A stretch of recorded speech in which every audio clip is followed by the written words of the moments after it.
وقت ایسے بھاگتا ہے کہ انسان کو گمان گزرتا ہے جیسے اس کے اعمال کہیں بہت پیچھے رہ گئے ہیں، لیکن کرم کبھی پیچھے نہیں رہتے، بلکہ وہ ایسے سامنے آ جاتے ہیں جیسے کبھی دور ہوئے ہی نہ ہوں۔ انسان جب سب بھلا کر یا بھول کر راہوں کو ہی بدل چکا ہوتا ہے، تب اچانک اس کے سامنے اس کا ماضی ایسے سامنے آ جاتا ہے جیسے وہ مدت سے اسی کھوج میں ہو۔ فیصل تو کب کا بھول چکا تھا کہ اس نے بچپن میں کس طرح بچوں کو بھوت، جن، چڑیل اور روحوں کے قصوں سے ڈرایا کرتا تھا۔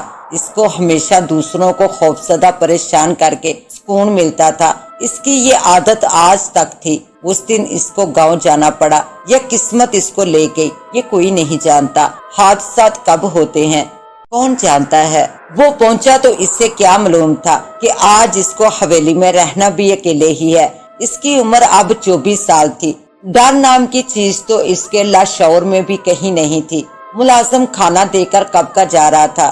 گاؤں کی رات ٹھنڈی، طویل اور ہمیشہ پرسکون ہوا کرتی ہے۔ اس نے وقت گزاری کے لیے ٹیلی ویژن چلایا۔ اس سے اپنے بچپن کے ایام یاد آ رہے تھے کہ کیسے کیسے شرارت کی جاتی تھی۔ فلم شروع ہو چکی تھی اور فلم بھی ڈر، خوف اور دہشت سے بھری۔ فلم کی کہانی 3 دوستوں کی کہانی تھی جو ویران رات میں ایک کھنڈر میں رات بسر کرتے ہوئے چند نامعلوم بلاؤں کا شکار بن جاتے ہیں۔ ان 3 میں سے ایک دوست بار بار اس بات کا اظہار بھی کرتا ہے کہ اس جگہ پر کچھ منحوسیت ہے، اس لیے جگہ چھوڑ دیں، پر اس کی سنی نہیں جاتی اور وہ ایک ایک کر کے موت کے منہ میں جاتے ہیں۔ فیصل کو اپنے بچپن کا واقعہ یاد آ گیا جب اسی حویلی میں ایک کزن کا ہارٹ فیل ہوتے ہوتے بچا تھا۔ اس کی کمزور طبیعت کا بہانہ بنا کر اس کو ایسا ڈرایا گیا تھا کہ وہ تا عمر اس صدمے سے ابھر نہیں پایا تھا۔ فیصل فلم کے آخری لمحات سے لطف اندوز ہو رہا تھا جب اچانک بجلی بند ہو گئی۔ اس نے غصے میں ریموٹ پھینکا۔ اب وہ اندھیرے کے پار دیکھنے کی ناکام کوشش کر رہا تھا۔ فلم کے منظر اس کی آنکھوں میں گھوم رہے تھے جب اچانک اس نے شور سنا جیسے سینکڑوں بلیاں صحن میں لڑ پڑی ہوں۔ آوازیں اونچی ہوتی چلی جا رہی تھی۔ اس نے ٹارچ اٹھائی اور صحن کی جانب چل پڑا۔ وہ تھوڑا حیران تھا کہ آخر اتنی بلیاں آئی کہاں سے۔ صحن کی جانب کھلتے دروازے سے وہ صحن میں داخل ہوا تو وہاں تو نہ بلی تھی نہ آواز۔ ایسا لامتناہی سناٹا تھا جیسے یہ جگہ صدیوں سے کسی قبرستان کا حصہ ہو۔ وہ ابھی ششو پنج میں مبتلا حالات پر غور کر رہا تھا جب اس کو اپنے پیچھے سے ہزاروں بلیوں کی گراہٹیں سنائی دی۔ وہ جلدی سے مڑا مگر آواز کے علاوہ وہاں کچھ بھی نہ تھا۔ آوازیں کمروں سے آتی محسوس ہو رہی تھی۔ اس نے موٹا ڈنڈا ہاتھ میں تھاما اور کمرے کی جانب چل پڑا۔ آوازوں کے تعاقب میں وہ چلتا چلتا آخری کمرے تک جا پہنچا۔ جاتے ہی فیصل نے کمال ہمت کا مظاہرہ کیا اور دروازے کو ٹھوکر مار کر کھولا اور جلدی سے اندر داخل ہو کر ڈنڈا گما دیا۔ اسے لگا جیسے اس کا ڈنڈا بہت ساری چیزوں سے ٹکرایا ہو۔ کمرے میں ایسا شور گونجا جیسے کسی کو ذبح کیا جا رہا ہو۔ فیصل نے جلدی سے ٹارچ جلائی۔ جیسے اس نے روشنی کا دہار کمرے کے وسط میں مارا، اس کی چیخیں نکل گئی۔ کمرے میں لات دات بلیاں کسی انسانی جسم کو جو تڑپ رہا تھا اس کو نوچ نوچ کر کھا رہی تھی اور اس کو کھانے کے دوران چھینا جپٹی کی وجہ سے شور برپا ہو رہا تھا۔ اچانک تمام بلیوں نے پلٹ کر خون خوار نظروں سے فیصل کی جانب دیکھا۔ ان کے منہ سے گوشت کے لوتھڑے اور خون کی بوندیں گر رہی تھی۔ فیصل کے ہاتھ سے ٹارچ کب گری اور وہ کب بھاگا اس کو معلوم نہ ہوا۔ اس کے اپنے پیچھے بہت شور سنائی دیا لیکن پھر آہستہ آہستہ مکمل خاموشی چھا گئی۔ اس کے ذہن سے لمبے بالوں والی کالی بلی اور اس کی چمکدار آنکھیں محو نہ ہو رہی تھی۔ پتہ نہیں کیوں سینکڑوں بلیوں میں وہ ایک چہرہ اس کے رگو جان میں سرایت کر رہا تھا۔ اس کو بلی کا خون سے بھیگا چہرہ اور گراہٹ اپنی ہڈیوں میں دنستی محسوس ہو رہی تھی۔ اس کے پاس اب روشنی کا انتظام بھی نہیں تھا اور وہ انجانے خوف سے کانپ رہا تھا۔ اس نے سوچا اس کو فوری اپنے کمرے کا رخ کر کے خود کو بند کر لینا چاہیے، کہیں بلیاں اس کے پیچھے ہی نہ آ جائیں۔ اس نے بھاگ کر اپنے کمرے میں پناہ لی جو حویلی کے اوپری حصے میں تھا۔ سیڑھیاں چڑھنا اس کے لیے آج بھی بچوں کا کھیل تھا۔ وہ یہاں پلا بڑا تھا۔ اس کو حویلی کا چپا چپا یاد تھا۔ کمرے کے سامنے پہنچ کر اس نے جب نیچے جھانکا تو اس کے رونگٹے کھڑے ہو چکے تھے۔ حویلی کے وسطی کمرے میں جس میں تمام کمروں کے دروازے اور اوپری راستہ بھی تھا، वहां पर खून रेज शोर बरपा था। बिल्लियां एक दूसरे को नोच रही थी। ऐसा लग रहा था जैसे सब एक दूसरे को फाड़ खाना चाहती हों। इस वहशतनाक मंजर की ताब ना लाते हुए फैसल भागकर कमरे में चला गया और खुद को बंद कर लिया। बाहर से बुलंद होती करिया आवाजें कमरे के सुकूत में खलल डाल रही थी। वो इन सबको बुला देना चाहता था, फिर इसके बस में अब था क्या, जब एकदम दरवाजा ऐसे पीटा जाने लगा जैसे नन्हे नन्हे जिस्म दूर से आकर इससे टकरा रहे हों। फैसल के अंग अंग से पसीने छूट रहे थे। मौसम की सर्दी का असर तो कब से जायल हो चुका था। बाहर बढ़ता हुआ शोर आहिस्ता होने लगा, फिर यूं महसूस हुआ जैसे एक सुई भी जमीन पर गिरे तो वो पहाड़ गिरने जितनी आवाज पैदा करेगी। फैसल की सांसों की आवाज और दिल की बुलंद धड़कन से कमरे के खामोश और पुरसकून माहौल में अजीब सा अरताश पैदा हो रहा था। वो जाकर सीधा बेड पर गिरा और लंबे लंबे सांस लेने लगा। इसकी हिम्मत, हौसला और सोचने समझने की ताकत आहिस्ता आहिस्ता कमजोर पड़ रही थी। वो बस सांस ले रहा था। इसकी अक्ल मौफ हो चुकी थी। इसने खुद को घसीटकर बेड पर किया और बेजान होकर लेट गया। इसकी हालत जब दुरुस्त हुई, इसने हालात पर गौर करना शुरू किया, मगर इसको कुछ भी समझ नहीं आ रहा था।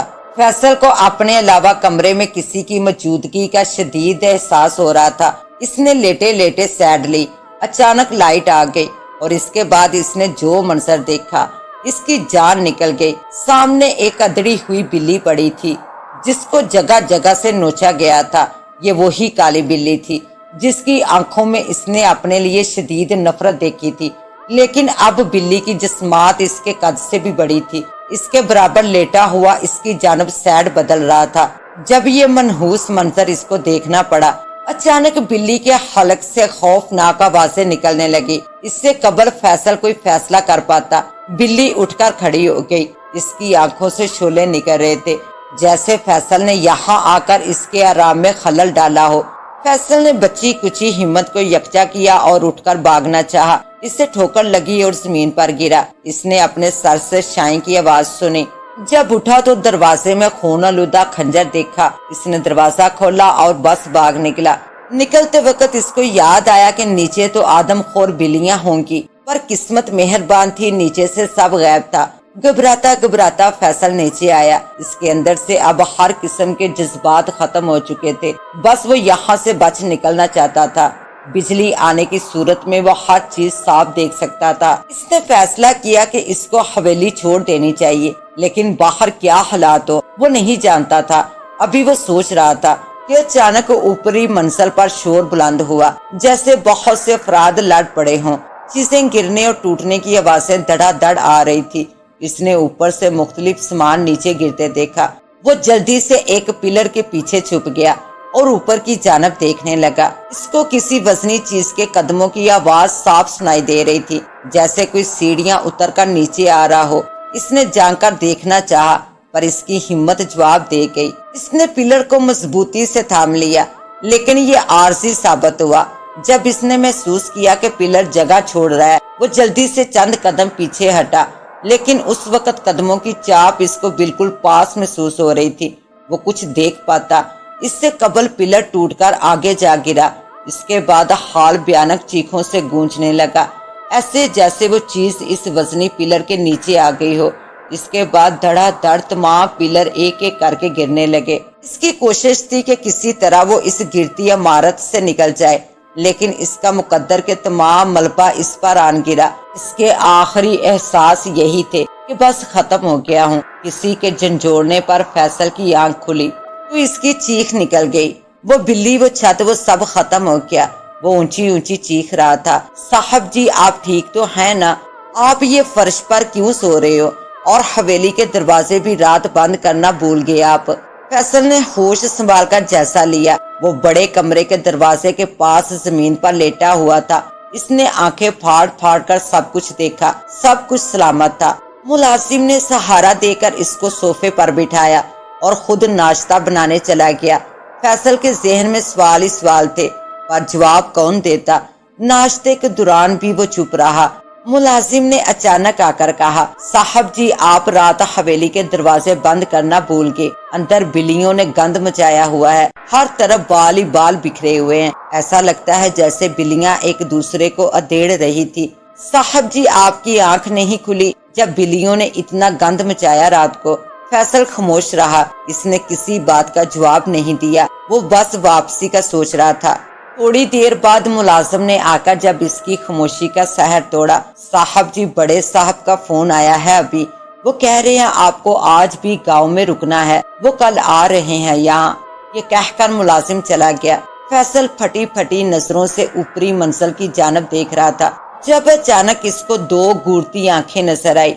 वो ये आंखें फौरी पहचान गया। ये रात वाली मनहूस बिल्ली की मुस्कुराती हौलनाक आंखें थी, जैसे वो कहना चाहती हो कि रात को फिर मुलाकात होगी। इसके साथ ही अब मुझे दे इजाजत, मिलते हैं इंशाल्लाह एक न्यू कहानी के साथ। तब तक के लिए अल्लाह निगहबान।